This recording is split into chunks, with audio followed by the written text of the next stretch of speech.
ओम शांति 10/10/2025 प्रातः मुरली। ओम शांति। बाप दादा मधुबन। बाबा कहे, मीठे बच्चे, हाजी मीठे बाबा, तुम्हें एक बाप से एक मत मिलती है जिसे अद्वैत मत कहते हैं। इसी अद्वैत मत से तुम्हारे देवता बनना है। प्रश्न है, मनुष्य इस भूल भुलैया के खेल में सबसे मुख्य बात कौन सी भूल गए हैं? उत्तर है, हमारा घर कहाँ है। उसका रास्ता ही इस खेल में आकर भूल गए हैं। पता ही नहीं है कि घर कब जाना है और कैसे जाना है। अभी बाप आए हैं तुम सबको साथ ले जाने। तुम्हारा अभी पुरुषार्थ है बानी से परे स्वीट घूमने जाने का। गीत है, रात के राही थक मत जाना। ओम शांति। गीत का अर्थ और कोई समझ ना सके। ड्रामा प्लेन अनुसार कोई गीत ऐसे बने हुए हैं मनुष्यों के जो तुम्हारे मदद करते हैं। बच्चे समझते हैं अभी हम सो देवी देवता बन रहे हैं। जैसे वह पढ़ाई पढ़ने वाले कहेंगे हम सो डॉक्टर बैरिस्ट्री बन रहे हैं। तुम्हारी बुद्धि में है हम सो देवता बन रहे हैं नई दुनिया के लिए। यह सिर्फ तुम्हारे ही ख्यालात आता है। अमर लोक नई दुनिया सतयुग को ही कहा जाता है। अभी तो न सतयुग है न देवताओं का राज्य। यहाँ तो हो ही नहीं सकता। तुम जानते हो यह चक्र घूमकर अभी हम कलयुग के भी अंत में आकर पहुँचे हैं और कोई की भी बुद्धि में चक्र नहीं आएगा। वह तो सतयुग को लाखों वर्ष दे देते हैं। तुम बच्चे को यह निश्चय है बरोबर या 5000 वर्ष बाद चक्र फिरता रहता है। मनुष्य 84 जन्म ही लेते हैं। हिसाब है ना। इस देवी देवता धर्म को अद्वैत धर्म भी कहा जाता है। अद्वैत शास्त्र भी माना जाता है। वह भी एक ही है। बाकी तो अनेक धर्म है। शास्त्र भी अनेक है। तुम हो एक द्वारा एक मत मिलती है। उसको कहा जाता है अद्वैत मत। यह अद्वैत मत तुमको मिलती है देवी देवता बनने के लिए। यह पढ़ाई है ना। इसीलिए बाप को ज्ञान सागर नॉलेज फुल कहा जाता है। बच्चे समझते हैं हमको भगवान पढ़ाते हैं नई दुनिया के लिए। यह भूलना नहीं चाहिए। स्कूल में स्टूडेंट कभी टीचर को भूलते हैं क्या? नहीं। गृहस्थ व्यवहार में रहने वाले भी जाति पोजीशन पाने के लिए पढ़ते हैं। तुम भी गृहस्थ व्यवहार में रहते हुए पढ़ते हो अपनी उन्नति करने के लिए। दिल में यह आना चाहिए हम बेहद के बाप से पढ़ रहे हैं। शिव बाबा भी बाबा है। प्रजापिता ब्रह्मा भी बाबा है। प्रजापिता ब्रह्मा आदि देव नाम वाला है। सिर्फ पास्ट हो गए हैं। जैसे गांधी भी पास्ट हो गए हैं। उनको बापूजी कहते हैं परंतु समझते नहीं, ऐसे ही कह देते हैं। यह शिव बाबा सच है। ब्रह्मा बाबा भी सच है। लौकिक बाप भी सच होता है। बाकी मेयर आदि को तो ऐसे ही बापू कह देते हैं। वह सब है आर्टिफिशियल। यह है रियल। परमात्मा बाप आकर आत्माओं को प्रजापिता ब्रह्मा द्वारा अपना बनाते हैं। उनके तो जरूर ढेर बच्चे होंगे। शिव बाबा की तो सब संतान है। उनको सब याद करते हैं। फिर भी कोई उनको भी नहीं मानते। पक्के नास्तिक होते हैं जो कहते हैं यह संकल्प की दुनिया बनी हुई है। अभी तुमको बाप समझाते हैं यह बुद्धि में याद रखो, हम पढ़ रहे हैं। पढ़ाने वाला है शिव बाबा। यह रात दिन याद रहना चाहिए। यही माया घड़ी घड़ी भुला देती है, इसीलिए याद करना होता है। बाप, टीचर, गुरु तीनों को भूल जाते हैं। है भी एक ही, फिर भी भूल जाते हैं। रावण के साथ लड़ाई इसमें है।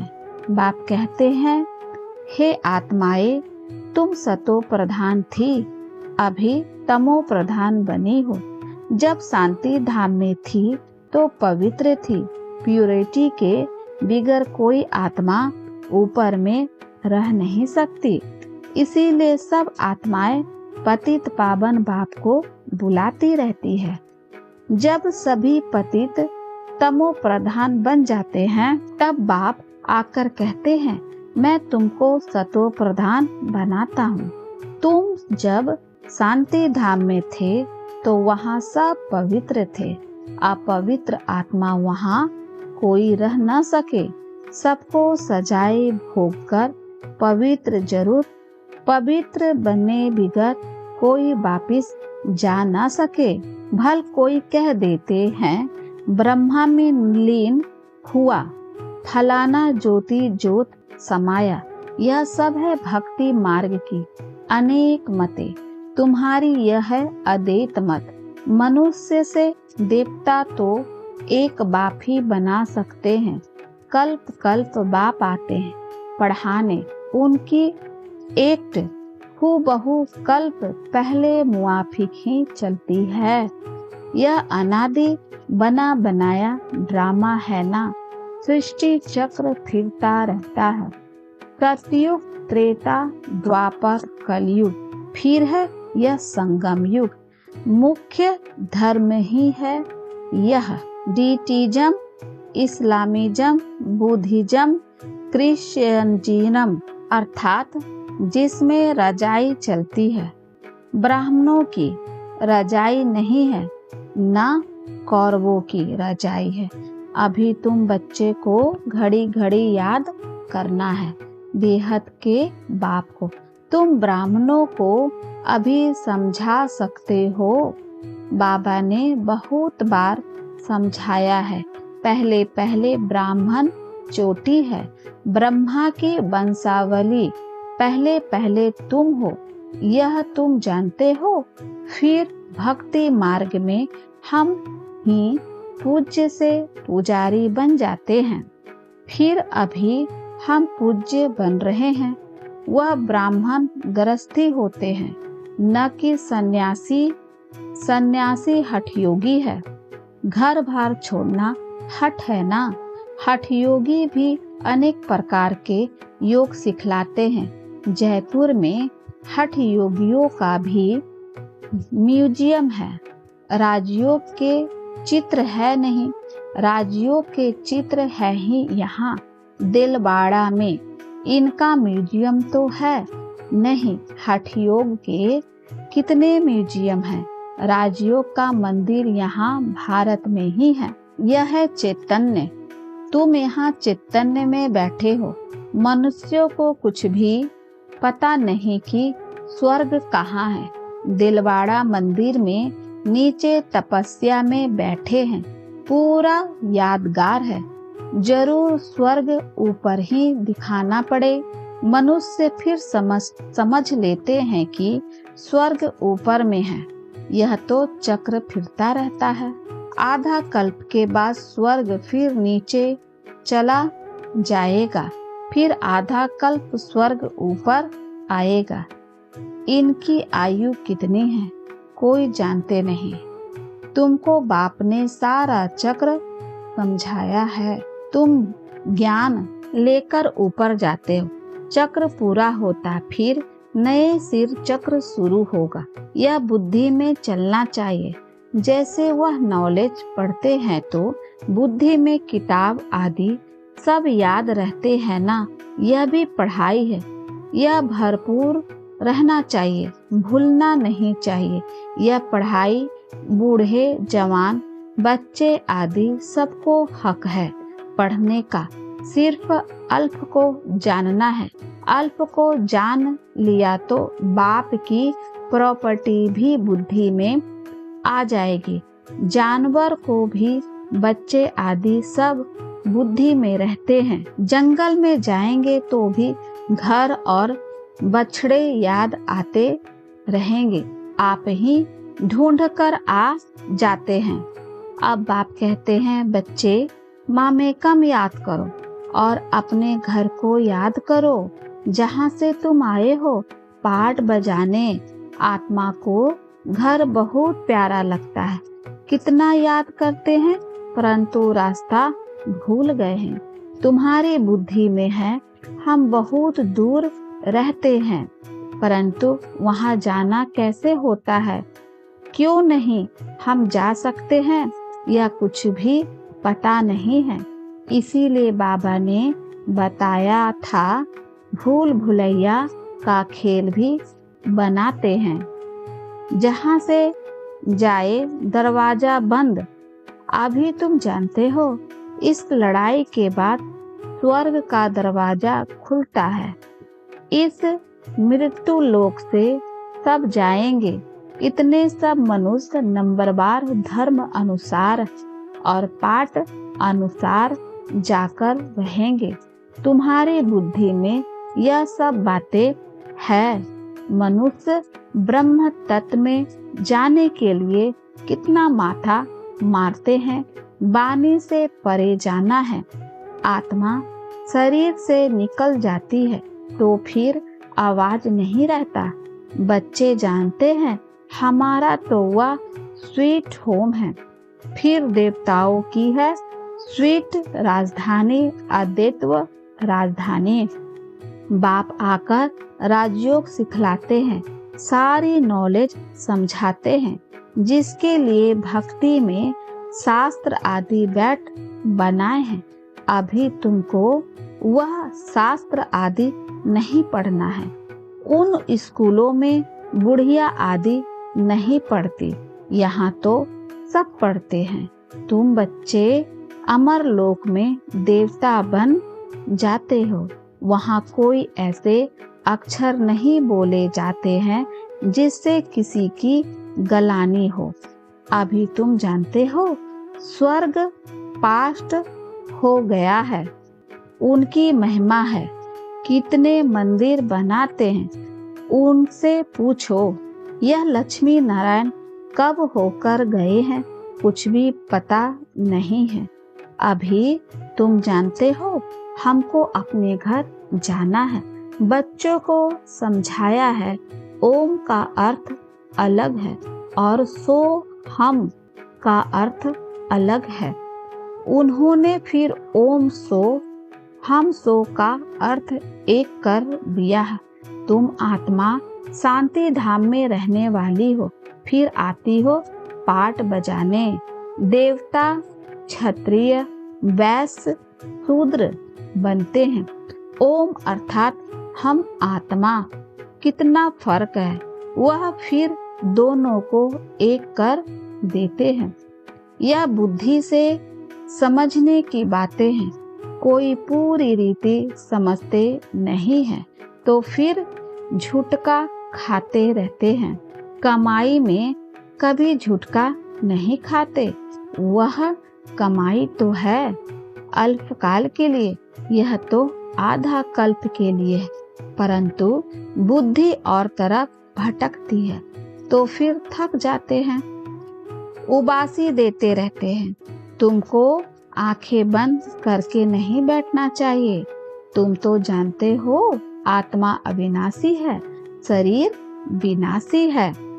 कलयुगी नरकवासी मनुष्यों को देखने और तुम्हारे देखने में भी रात दिन का फर्क हो जाता है।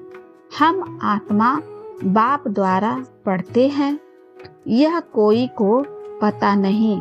ज्ञान सागर परमपिता परमात्मा आकर पढ़ाते हैं। हम आत्मा सुन रही है। अपने को आत्मा समझ बाप को याद करने से विकर्म विनाश होंगे। तुम्हारी बुद्धि ऊपर चली जाएगी। शिव बाबा हमको नॉलेज सुना रहे हैं, इसमें बहुत रिफाइन बुद्धि चाहिए।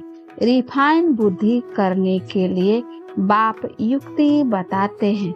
अपने को आत्मा समझने से बाप जरूर याद आएगा। अपने को आत्मा समझते ही इसीलिए है कि बाप याद पड़े, संबंध रहे। जो सारा कल्प टूटा है वहाँ तो है पारलब्ध, सुख ही सुख, दुख की बात नहीं। उनको हेवन कहते हैं। हेवनली गॉड फादर ही हेवन का मालिक बनाते हैं। ऐसे बाप को भी कितना भूल जाते हैं। बाप आकर बच्चे को एडॉप्ट करते हैं। मारवाड़ी लोग बहुत एडॉप्ट करते हैं, तो उनको खुशी होगी ना। मैं साहूकार की गोद में आया हूँ। साहूकार का बच्चा गरीब के पास कभी नहीं जाएगा। यह प्रजापिता ब्रह्मा के बच्चे हैं, तो जरूर मुख वंशावली होंगे ना। तुम ब्राह्मण हो मुख वंशावली, वह है कुख वंशावली। इस फर्क को तुम जानते हो। तुम जब समझाओ तब मुख वंशावली बने। यह एडॉप्शन है। स्त्री को समझते हैं मेरी स्त्री। अब स्त्री कुख वंशावली है या मुख वंशावली? स्त्री है ही मुख वंशावली। फिर जब बच्चे होते हैं वह है कुख वंशावली। बाप कहते हैं यह सब है मुख वंशावली। मेरे कहने से मेरी बनी ना, मेरे बच्चे हैं यह कहने से नशा चढ़ता है। तो यह है सब मुख वंशावली। आत्माएं थोड़ी मुख वंशावली है। आत्मा तो अनादि अविनाशी है। तुम जानते हो यह मनुष्य सृष्टि कैसे ट्रांसफर होती है? पॉइंट तो बच्चे को बहुत मिलती है, फिर भी बाबा कहते हैं और कुछ धारण नहीं होती है, मुख नहीं चलता है तो अच्छा, तुम बाप को याद करते रहो तो तुम भाषण आदि करने वाले से ऊंच पद पा सकते हो।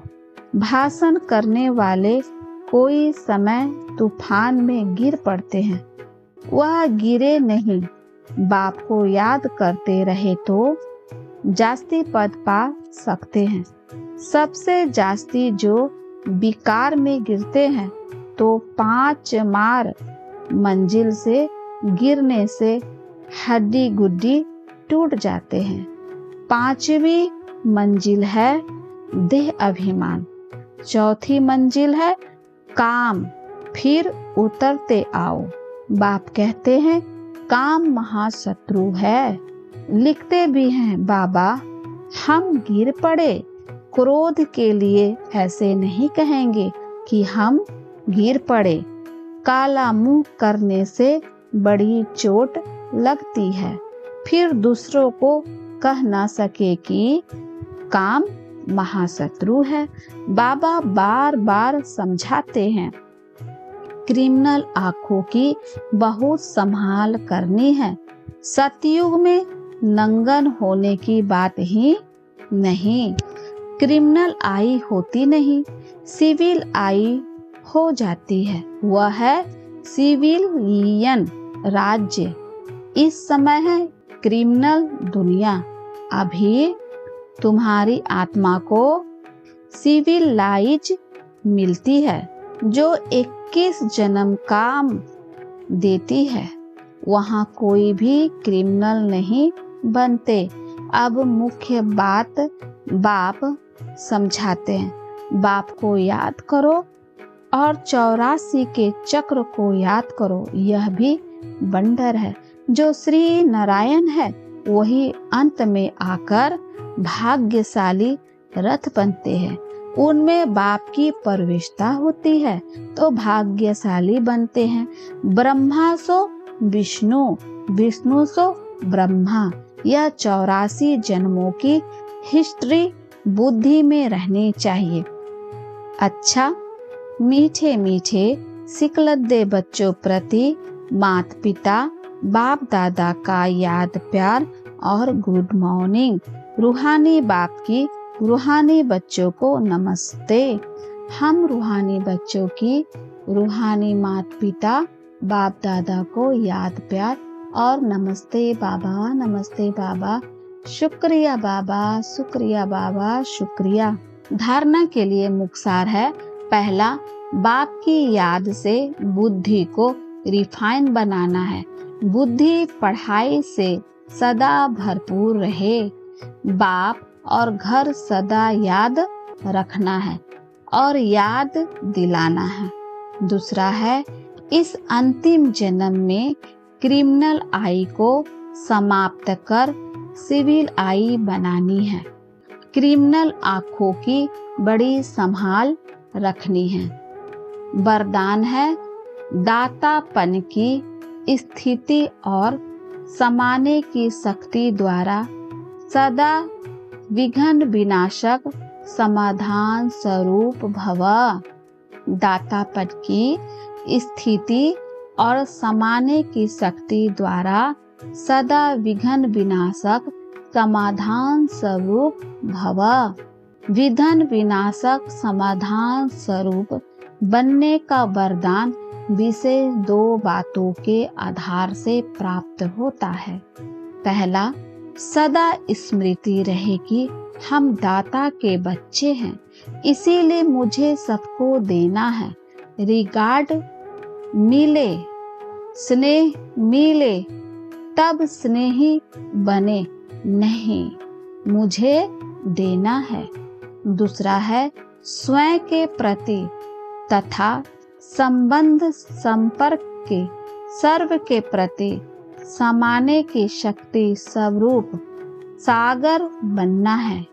इन्हीं 2 विशेषताओं से शुभ भावना शुभ कामना से संपन्न समाधान स्वरूप बन जाओगे। स्लोगन है, सत्य को अपनाना साथी बनाओ तो आपकी नैया नाव कभी डूब नहीं सकती। सत्य को अपना साथी बनाओ तो आपकी नैया नाव कभी डूब नहीं सकती। अव्यक्त इशारे स्वयं और सर्व के प्रति मनसा द्वारा योग की शक्तियों का प्रयोग करो। जब मनसा में सदा शुभ भावना वे शुभ दुआएं देने का नेचुरल अभ्यास हो जाएगा तो मनसा आपकी बीजी हो जाएगी। मन में जो हलचल होती है उससे स्वैत ही किनारे हो जाएंगे। अपने पुरुषार्थ में जो कभी दिल शिकस्त होते हो वह नहीं होगे। जादू मंत्र खो जाएगा। अच्छा, ओम शांति।